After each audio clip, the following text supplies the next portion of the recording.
iadem al purgatorio. Anima eius animat omnium fidelium defuntorum defuntarum, per misericordia del Rey que escatin base. Amén.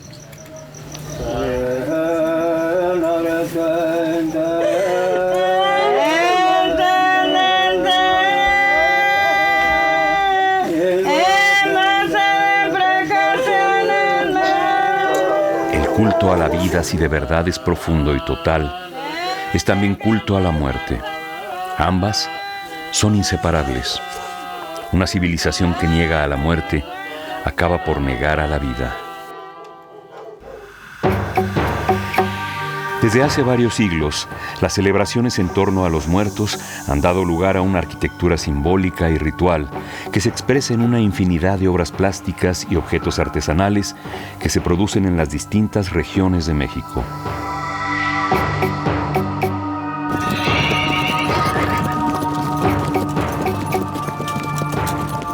La riqueza cultural de estas celebraciones reposa también en las creaciones artísticas que músicos, pintores y poetas han generado en los últimos siglos, aportando al mundo una obra singular como la que encontramos en la producción gráfica de José Guadalupe Posada, en la literatura de Octavio Paz o en la pintura mural de Diego Rivera.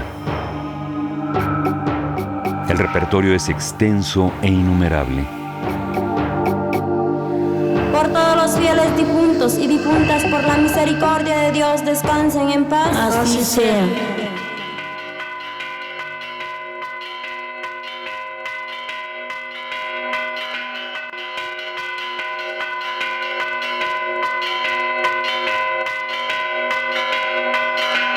Aunque la fiesta de Día de Muertos es parte de una cultura nacional, su origen y su desarrollo están ligados a las concepciones indígenas que le dieron cabida y promovieron su difusión a lo largo del territorio mexicano.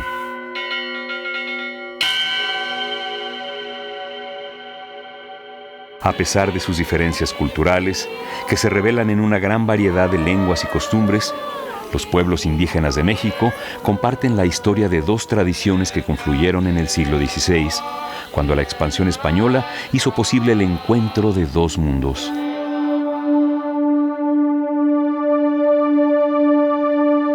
Las correspondencias entre las religiones mesoamericanas y el catolicismo español no se agotaban en el papel que ambas culturas atribuían a sus divinidades.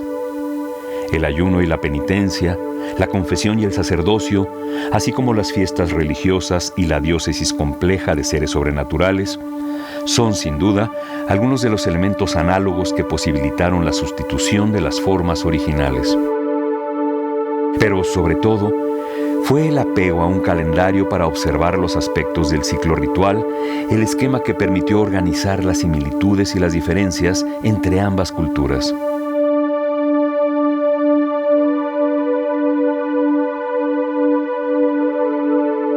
Durante el año, los antiguos mexicanos dedicaban a los muertos 7 festividades de distinta magnitud y solemnidad, una de las cuales coincidía con las fechas de celebración de Todos Santos y fieles difuntos en la tradición europea.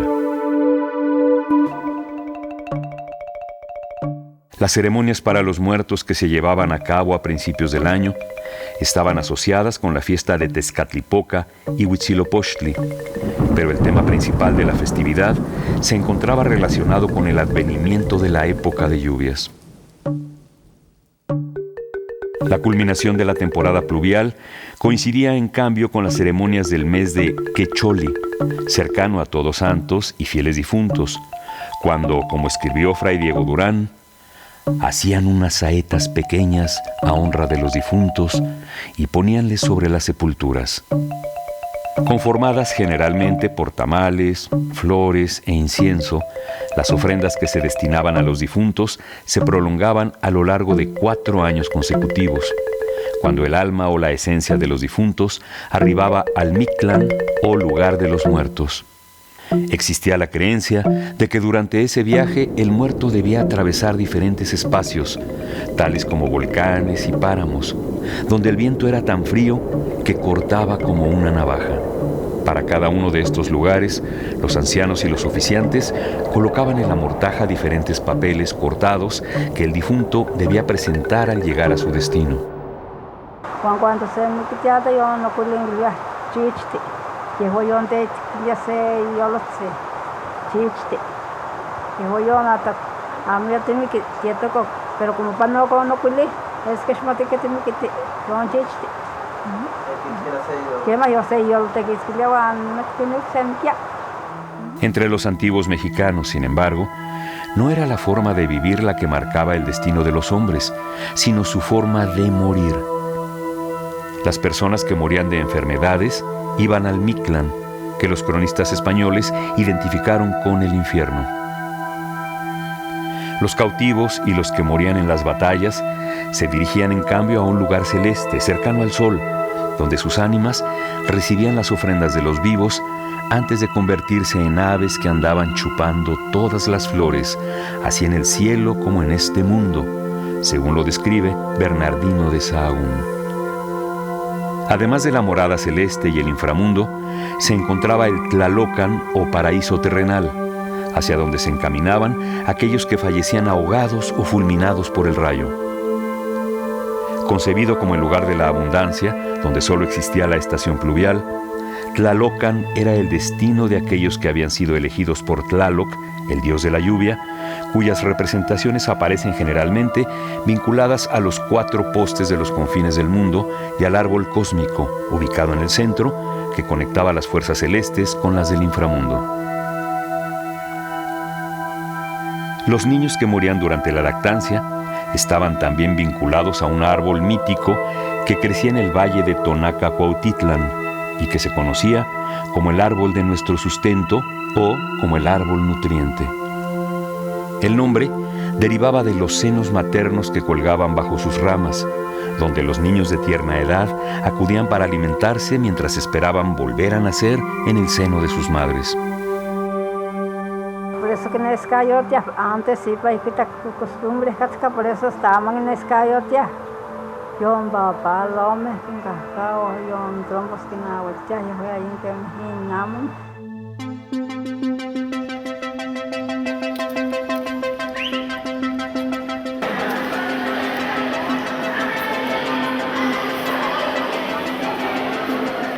En la escuela de Chichín todos vayan muy contentos, sin pensar que la calaca de ellos se está riendo. Tercero va a participar con otro globo. ¡Ahí va! Muy bien, muy bien. Se nota que aprendieron muy bien de su maestro anterior. Eso parece que ahora estaría cachando con la pica toda. Para los antiguos nahuas que poblaron una extensa área del actual territorio mexicano, la muerte y la vida no eran los extremos de una línea recta, sino 2 puntos situados diametralmente en un círculo en movimiento. Esta concepción cíclica de la vida y la muerte estaba ligada a una representación sumamente elaborada del cosmos, el cual se dividía en 2 esferas opuestas que se conectaban a través del Temoanchan, el árbol cósmico por el que fluían las fuerzas subterráneas y las celestes. En algunos casos, como entre los nahuas de la Sierra Norte de Puebla, la división del cosmos se expresa en la existencia de 2 almas o entidades anímicas del hombre, una de las cuales es luminosa y caliente, mientras la otra es oscura y fría. La creencia en 2 almas que tienen destinos diferentes es también común entre los tzotziles de Chiapas, quienes piensan que el chulel de un hombre recorre primero el mundo subterráneo para dirigirse más tarde hacia Huinahel, el lugar de los muertos que sigue la ruta del sol. Entre los huicholes del occidente de México prevalece también la idea de un alma viajera que recorre el mundo reviviendo sus experiencias. El trayecto purificatorio tiene como destino un gran árbol de 5 ramas y 5 raíces, llamado Xapa, donde el alma se reúne con los antepasados para danzar y beber antes de ser conducida ante la presencia del dios solar. Concebidas como un círculo en movimiento, las representaciones que los pueblos indígenas de México formulan sobre el ciclo vital establecen un vínculo muy estrecho entre la muerte y la reproducción. Los otomíes del estado de Hidalgo conservan la creencia de que los huesos de los muertos proporcionan fertilidad a la tierra. Por esta razón se considera que la tierra de los cementerios, los cadáveres y las osamentas regeneran los campos de cultivo. En retribución, los muertos deben ser propiciados en las ceremonias de limpieza y fertilidad de la tierra, pero también convocados durante las fiestas para que se alimenten de las primeras cosechas.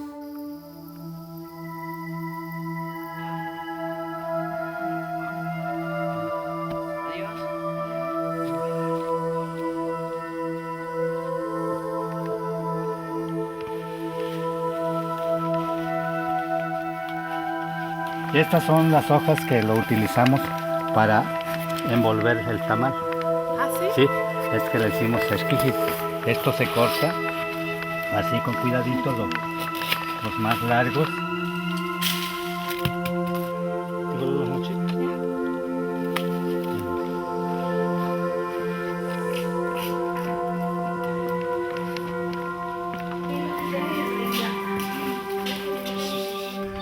En gran parte de las regiones indígenas de México, la fiesta de Día de Muertos corresponde a la culminación del ciclo agrícola. La cosecha del maíz de temporal se efectúa pocas semanas antes de su celebración. Por ello, es también un festival dedicado a compartir con los ancestros el beneficio de los primeros frutos.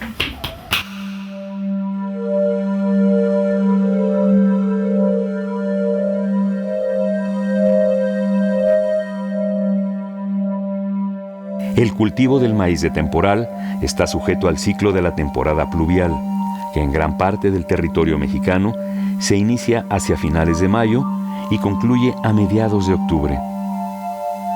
En la época prehispánica, estas temporadas correspondían a las fiestas que se realizaban en los meses de Toxcatl y Quecholi, durante las cuales se ofrendaba a los muertos.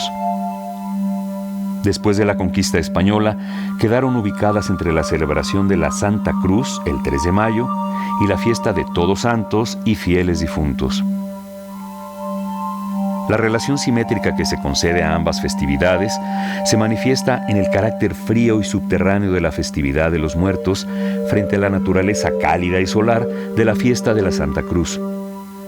Entre los nahuas de Puebla, la planta tierna del maíz se compara con el niño recién nacido y se piensa que tanto él como su madre están cargados de fuerzas frías.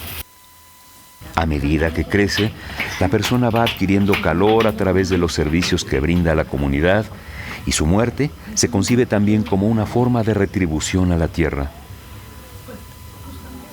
Hacia finales de octubre y principio de noviembre, las comunidades indígenas pasan de un periodo de gran escasez a una época de relativa abundancia.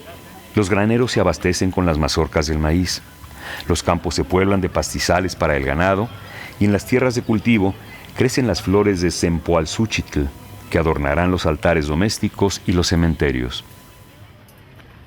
24 de junio, se que te pegó en la mera India, Todos Santos y Juan, se que te Chicago, hasta para semillas, cuantia.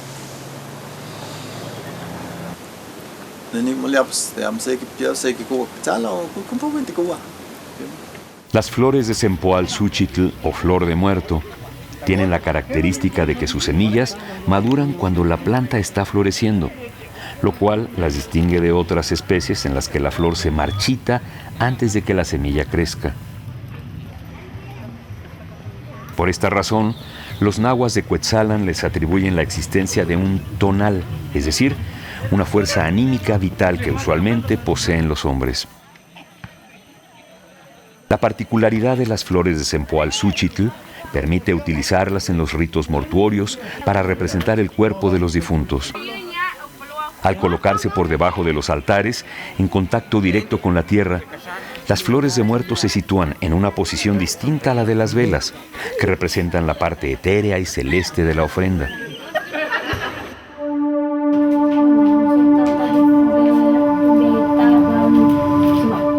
En ciertas regiones indígenas de México, las ofrendas que se colocan sobre el altar se elaboran como una referencia al cuerpo humano.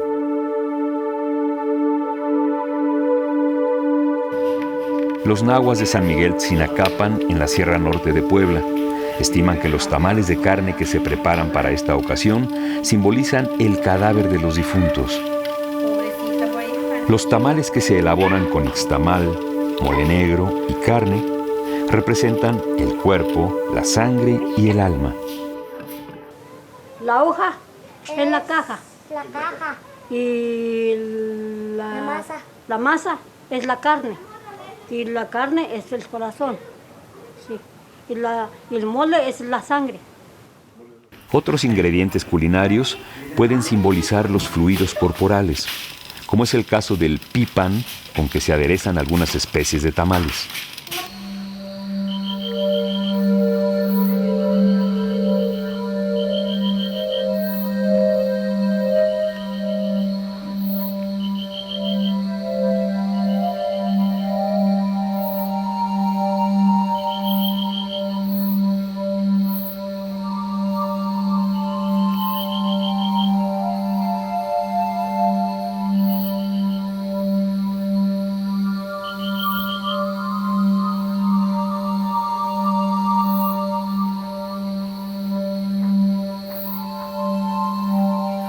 La mesa del altar familiar se cubre por lo general con manteles bordados o bien con papel cortado de diferentes colores y diseños. Aunque en las zonas urbanas el papel cortado ha pasado a ser una muestra del arte efímero que caracteriza la festividad de los muertos, en las regiones indígenas expresa una concepción del mundo. Como puede observarse en este papel cortado, elaborado en San Miguel Tzinacapan, los motivos del artesano aluden a los principios básicos de la cosmovisión nahua. En el centro destaca una cruz llamada la Cruz del Muerto. De sus raíces brotan dos flores que alimentan a las palomas.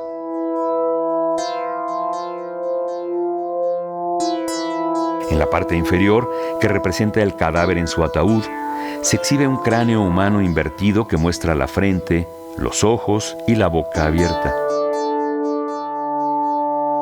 De acuerdo con las interpretaciones de los nahuas, el difunto observa la cruz con la boca abierta porque desea comer lo que nace de él mismo. El papel cortado expresa así algunas ideas opuestas. Mientras las flores y la cruz conforman el alimento de las aves y del difunto, ambas están siendo amenazadas por la misma fuente de vida que las produce. Por esta razón, el papel cortado está dividido en dos niveles.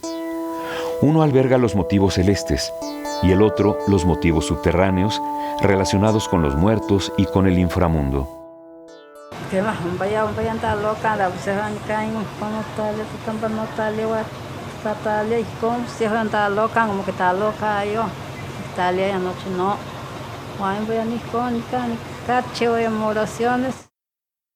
La estructura de los altares de muertos no es ajena a esta cosmovisión. Mientras la parte inferior está asociada al inframundo, el nivel superior del altar toma la forma de un arco de flores que algunos pueblos indígenas identifican con la bóveda celeste. Para los guaves de San Mateo del Mar, las estrellas que forman el trapecio del cuervo representan una constelación celeste llamada Marquesán, que se emplea para medir las horas nocturnas durante la época de sequía.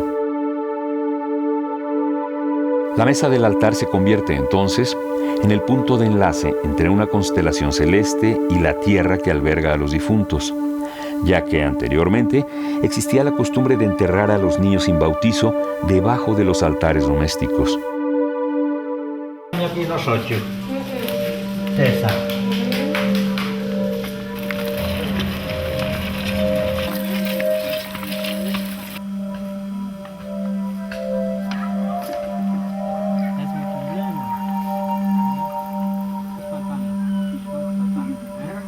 La significación de los altares solo se percibe plenamente cuando se observan las tumbas de los cementerios, cuyas superficies se adornan con los mismos materiales.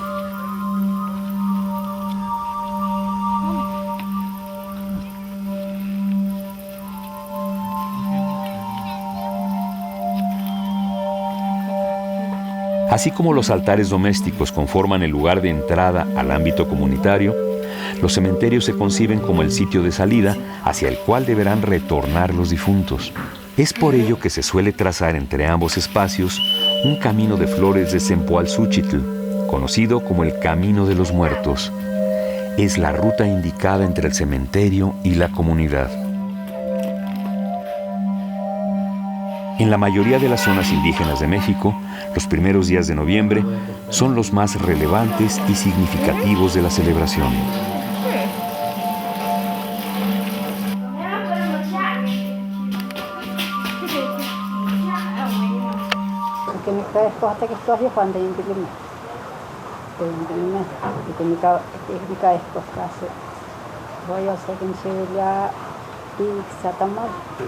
No sé qué chivan en viejos con la catamal, con el tishtamal.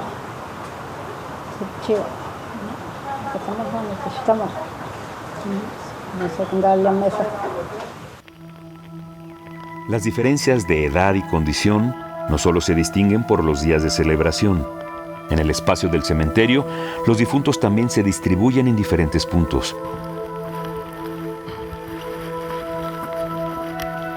En algunos casos, el sur del cementerio está destinado a las mujeres y el norte a los hombres, para indicar de esta forma que el sur es femenino y el norte masculino. Otras comunidades privilegian, en cambio, la oposición entre el este y el oeste para sepultar a los niños y los adultos.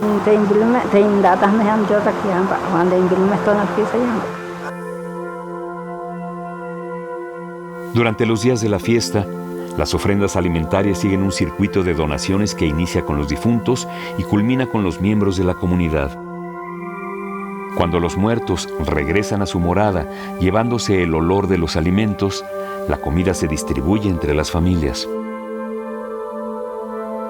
Soy seguinte ya hay oraciones, sé que no me actividad, pero sé que no me actividad y oraciones, no más que recibir o más no que se le cantamos te secundaria. Más no chiquita, que le hacen sabor.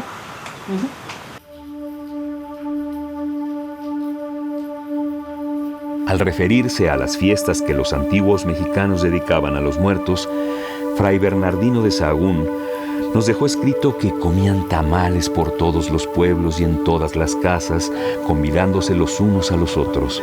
Desde los tiempos prehispánicos hasta la actualidad, las celebraciones de los muertos han incluido un principio de reciprocidad. Como vínculo ceremonial entre los hombres y sus antepasados, constituyen el momento más propicio del año para reunir a las comunidades reales, pero también a las comunidades imaginadas. Tantos años benditos, mi abuelita, mis hermanitos, no jefe, no masita, ashkan, wala, techo. Visitaroco. Hace poco ratito, no te que ni, pues manicandito que, manicando, de chita cogia, y ganoche, ni guaditi, y tengo, seta, si se hace, ti guaditi, tiginajete, que mandito, tenti huelisque, tenti gasgue, porque amo tihueli, amo tictemos más, cani guada. Ay, Dios sea, bendita sea la Dios, en los ánimas purgatorios, en los ánimas benditos. Nesto poposvika miak, canijanash caniwala, cani. Nanejita kohok, anejasiko, como está hoy camanonio, como la mejasite.